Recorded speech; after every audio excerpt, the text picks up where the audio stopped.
बेटा घर का काम भी सीख ले, नहीं तो लोग क्या कहेंगे। आपने मुझे खाना बनाना सिखाया, राजू को तो नहीं सिखाया। क्यों?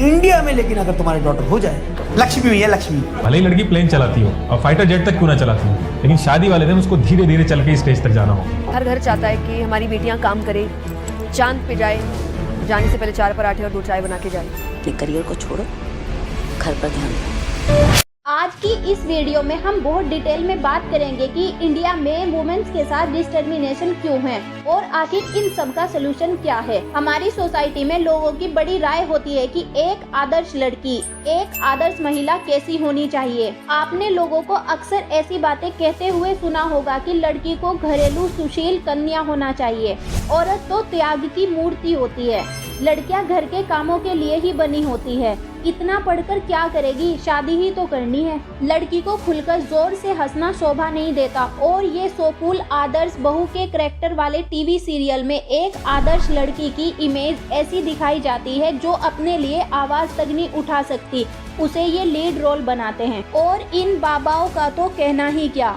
पति गाली देता है, कोई बात नहीं, आप हमारे भगवान हैं, गाली देंगे तो भगवान की गाली हम सुन लेंगे। इन सब का असर क्या पड़ता है हमारे समाज पर कि बहुत सारी लड़कियां समाज में एक्सेप्टेंस पाने के लिए इस आदर्श महिला के सोफुल स्टैंडर्ड को फिट करने के लिए इन पैट्रियार्कल विचारों को अडॉप्ट कर लेती हैं। सीरियसली हम लोग 21st सेंचुरी में हैं और आज भी ऐसे थॉट्स, मतलब लड़की हो तो सेक्रीफाइस करते रहो, बस शादी करो और अपने सपनों को अलविदा कर दो। देखो मैं घर के कामों को छोटा नहीं बोल रही हूँ, इनफैक्ट घर चलाना किसी कंपनी चलाने से कम नहीं, लेकिन बस खाना बनाना, सफाई करना, इन सब चीजों में परफेक्ट होने के लिए तो नहीं बनी एक लड़की। ये बेसिक स्किल्स हैं जो लड़का और लड़की दोनों को आने चाहिए। अगर आप अपने करियर को सीरियसली ले रहे हो तो सोसाइटी के बारे में सोचना छोड़ दो, because no matter what you do, someone will always be unhappy, always। और जिस वजह से आप बहुत बार वो नहीं करते जो आपको करना था, बल्कि आप वो करने लगते हो जो सोसाइटी को अच्छा लगता है। लेकिन ये माइंडसेट बिल्कुल अच्छा नहीं है।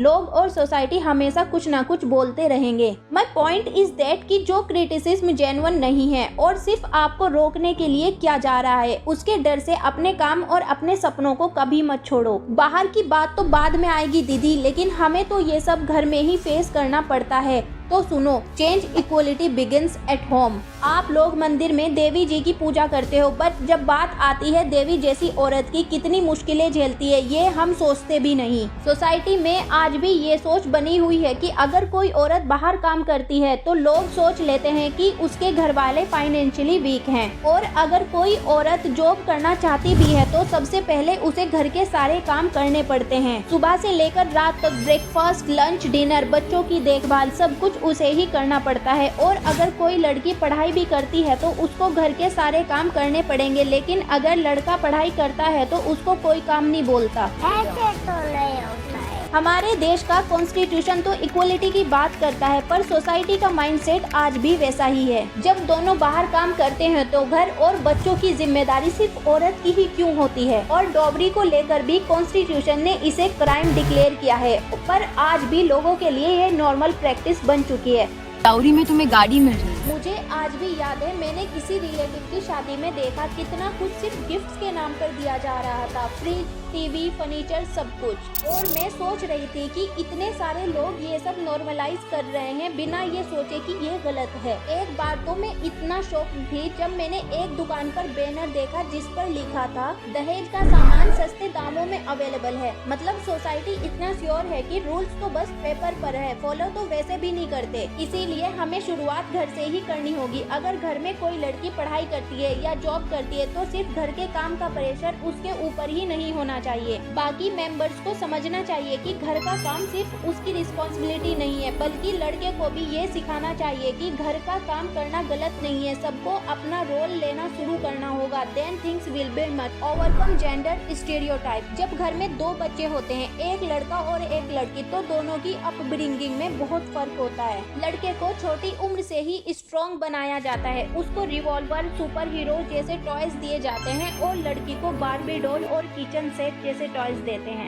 जब एक लड़का रोता है तो उसे कहा जाता है कि लड़कियों की तरह मत रो, तुम लड़की थोड़ी हो, लड़के ऐसे नहीं रोते। सोचो उस लड़की पर क्या असर होता होगा जो सब कुछ सुन रही है। उसको लगता है मैं रोती हूँ क्योंकि मैं वीक हूँ। ये माइंडसेट हमारी सोसाइटी में बहुत डीपली रूटेड है, लेकिन ये गलत है। रोना हम लड़कियों की कमजोरी नहीं बल्कि हमारी ताकत है, क्योंकि इससे हम मेंटली स्ट्रॉन्ग बनते हैं, वीक नहीं। और एक बात जो मैंने खुद देखी है अपनी लाइफ में कि अगर घर में फाइनेंशियली प्रॉब्लम है तो घर वाले पहले लड़के की पढ़ाई, उसके फ्यूचर पर फोकस करते हैं, उसे चूज करेंगे स्कूल जाने के लिए। इसका रीजन वो बताते हैं कि लड़की को तो शादी करके दूसरे घर जाना है, तो उनकी एजुकेशन पर पैसा लगाना वेस्ट ऑफ मनी है। ये पैट्रियार्कल सोच इतनी ज्यादा हावी हो चुकी है कि मेरे नाना जी को भी यही लगता था कि एक 5 साल का बच्चा मेरी प्रोटेक्ट कर सकता है, जो मेरे लिए सैड और बहुत शॉकिंग था। आपने देखा होगा कि जब किसी के घर में लड़की होती है तो भले ही घर वाले खुश हो, लेकिन बाहर की औरतें आकर बोलती हैं कि कोई बात नहीं, लक्ष्मी हुई है,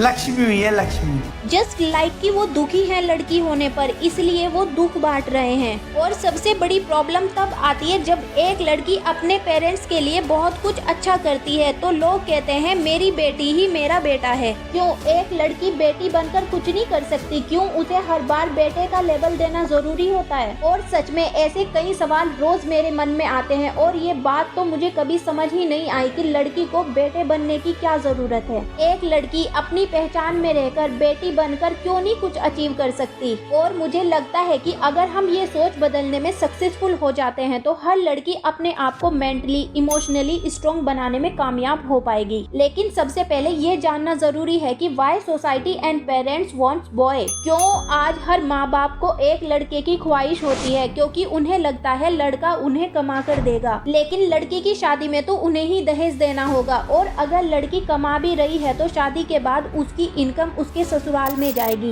इन सब का रिजल्ट होता है फीमेल फेटिसाइड, यानी कि जब किसी परिवार को ये पता चल जाता है कि उनके परिवार में बेटी होने वाली है, या तो उसे कोख में ही मार दिया जाता है या उसके जन्म के बाद उसको मार देते हैं। 2011 के सर्वे के अकॉर्डिंग इंडिया में चाइल्ड जेंडर रेशो 918 गर्ल्स पर 100 बॉयज है, यानी कि ये दर्शाता है कि आज भी जेंडर बेसिस अबॉर्शन हो रहे हैं। इसका सोल्यूशन है कि लड़कियां शादी के बाद अपने माता पिता, अपने पेरेंट्स की रिस्पॉन्सिबिलिटी अच्छे से निभाए। अगर आप इंडिपेंडेंट हो, काबिल हो, तो आपकी भी उतनी ही जिम्मेदारी होती है अपने मम्मी पापा को लेकर। तो जिस दिन ये सोच हमारी सोसाइटी में आ जाएगी उस दिन रियल मायने में इक्वलिटी होगी। Become financially independent. ये मैं अपने पर्सनल एक्सपीरियंस से बता रही हूँ कि एक लड़की को फाइनेंशियली इंडिपेंडेंट होना बहुत जरूरी है, क्योंकि जब आप अपने पैरों पर खड़ी होती है तो कोई भी आपको और आपकी लाइफ को कंट्रोल नहीं कर सकता। आपकी लाइफ के डिसीजन, फिर चाहे वो शादी का हो, लाइफ पार्टनर का हो या फिर करियर चूज करने का हो, सब आपके हाथों में होते हैं। लेकिन अगर आप फाइनेंशियली किसी और पर डिपेंडेंट हो तो दूसरे के पास पूरी पावर होती है आपको कंट्रोल करने की, और आपकी लाइफ के डिसीजन आपकी मर्जी के बिना ले लेते हैं, और आपकी आइडेंटिटी सिर्फ किसी की बेटी, किसी की वाइफ बनकर रह जाती है। आपने बॉलीवुड सॉन्ग तो सुने ही होंगे जिसमें लड़कियां मांग रही होती है मैनू लहंगा ले दे महंगा, मैनू शॉपिंग करा दे। लाइक सीरियसली, क्या हमारी वैल्यू सिर्फ इतनी है कि कोई दूसरा आकर हमें शॉपिंग करा दे, गिफ्ट्स दे दे? बिल्कुल नहीं, because financially independence is just not about money, it's about respect, freedom and having control on your own life. Stop gossip and start supporting. Most of time एक औरत ही दूसरी औरत की दुश्मन बन जाती है। लाइक सोसाइटी में जो चीजें हमारे ऊपर डाली जाती है, लाइक ये मत पहनो, वो मत पहनो, लोग क्या कहेंगे, ये मैक्सिमम टाइम दूसरी औरत ही कह रही होती है। उनका बस यही काम होता है चुगली करना। इसकी भाभी ने ये कर लिया, मेरी नंद ने आज ये पहन लिया, इट्स इट। क्योंकि वो खुद उन चैलेंजेस को फेस कर चुकी हैं, फिर भी वो अपनी जगह पर खड़ी लड़कियों को सपोर्ट करने की बजाय क्रिटिसाइज करती हैं या गॉसिप करती हैं। जैसे कुछ साल पहले ही जिसने पूरे यूपी में टॉप किया तो उसे क्रिटिसाइज करने वाले कमेंट सिर्फ लड़कों के नहीं थे, बल्कि उनमें कई लड़कियां भी शामिल थी। सुनो, एक लड़की होने के नाते हमारी सबसे बड़ी रिस्पॉन्सिबिलिटी है कि हम एक दूसरे को सपोर्ट करें, किसी लड़की की आवाज बने जिसमें शायद खुद में वो करेज, लेकिन हमारे सपोर्ट से वो भी इंस्पायर हो जाए अपने लिए आवाज उठाने के लिए। Become physically strong. देखो, आप जिम जा रहे हो या घर पर वर्कआउट कर रहे हो, जस्ट नॉट बिकॉज आपको एक परफेक्ट बॉडी शेप चाहिए या इंस्टा पर अच्छे फोटो आएंगे, बट जस्ट बिकॉज आप खुद को फिजिकली स्ट्रॉन्ग बनाना चाहते हो। You don't have to be a soft girl जो सिर्फ अपने लुक पर फोकस करती है बट कोई भी टफ सिचुएशन आने पर उसको हैंडल नहीं कर पाती। आपको एक बोल्ड एंड स्ट्रॉन्ग गर्ल बनना है जो अंदर से पावरफुल हो। कोशिश करो ऐसे स्पोर्ट्स खेलने की जो आपका स्टेमिना बढ़ाए और आपको स्ट्रॉन्ग बनाए, लाइक रनिंग, बैडमिंटन, स्विमिंग या मार्शल आर्ट सीखो जो आपको फिजिकली टफनेस के साथ साथ मेंटली टफनेस भी देगा। Be mentally tough. हम अपनी पूरी लाइफ मैनुअली दूसरे के हिसाब से जीते हैं। स्टार्टिंग में पेरेंट्स डिसाइड करते हैं लाइक क्या करना है, क्या बनना है, इवन कई बार तो क्या पहनना है ये भी कोई और डिसाइड करता है और बाद में यही साइकिल कंटिन्यू होता है बट अब डिसीजन हस्बैंड लेते हैं। लेकिन क्या आपने कभी सोचा है कि आप क्या चाहते हो, आपको क्या पसंद है, किस तरह के कपड़े पहनना आप चाहते हो, किस तरह की लाइफ आप जीना चाहते हो। लेट्स सी, आपने अभी डिसाइड किया है कि आपको अपने करियर पर फोकस करना है और आप अभी शादी नहीं करना चाहती बट सोसाइटी और फैमिली आप पर प्रेशर डाल रही है कि आप सही समय पर सेटल हो जाओ। इन सिचुएशन में आपको अपनी मेंटल टफनेस दिखानी होती है। आपको अपने डिसीजन के साथ स्टैंड करना होता है ताकि कोई और आपको मेंटली टॉर्चर ना कर सके। अपनी लाइफ के डिसीजन अपने आप लेना शुरू करो, फिर चाहे वो करियर का हो या फिर सिंपल चीजों का जैसे कपड़ों का कलेक्शन, क्योंकि at the end of day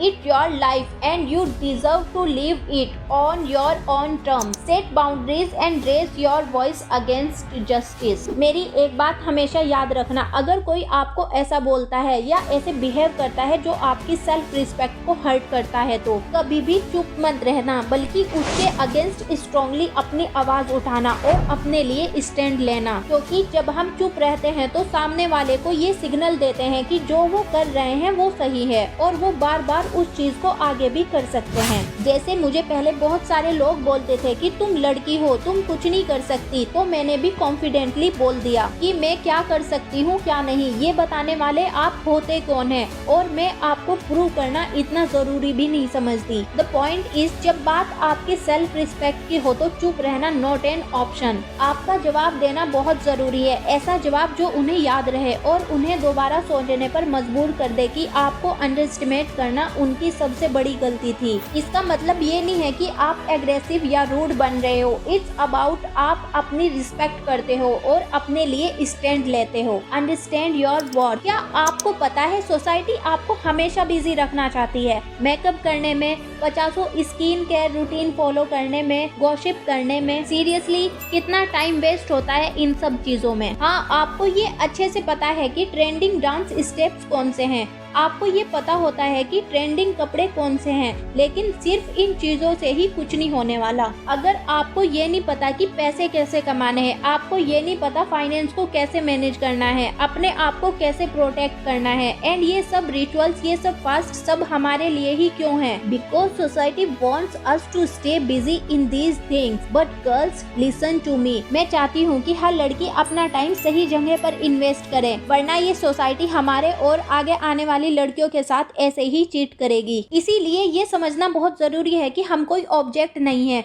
खुद को प्रोटेक्ट करने के लिए सेल्फ डिफेंस स्किल को बिल्ड करो और फाइनेंशियली इंडिपेंडेंट बनो। कुछ लाइंस जो आपने सर अमिताभ बच्चन की आवाज में जरूर सुनी होंगी, लेकिन आज मैं इन्हें अपनी आवाज में आप तक पहुंचा रही हूँ। जो तुझसे लिपटी बेड़िया, समझना इनको वस्त्र तू, ये बेड़िया पिघाल के बना ले इनको शस्त्र तू खुद की खोज में निकल, तू किस लिए हताश है, तू चल तेरे वजूद की समय को भी तलाश है। अगर आपने इस वीडियो को लास्ट तक देखा है तो प्लीज मुझे कमेंट में जरूर बताएं, मुझे बहुत अच्छा लगेगा। और एक अच्छा सा बड़ा सा कमेंट करके बताओ आपने इस वीडियो से क्या सीखा, ताकि मैं ये समझ पाऊँ कि आपके क्या थॉट्स हैं इस वीडियो के बारे में। जितना हो सके इसे शेयर करो, तब तक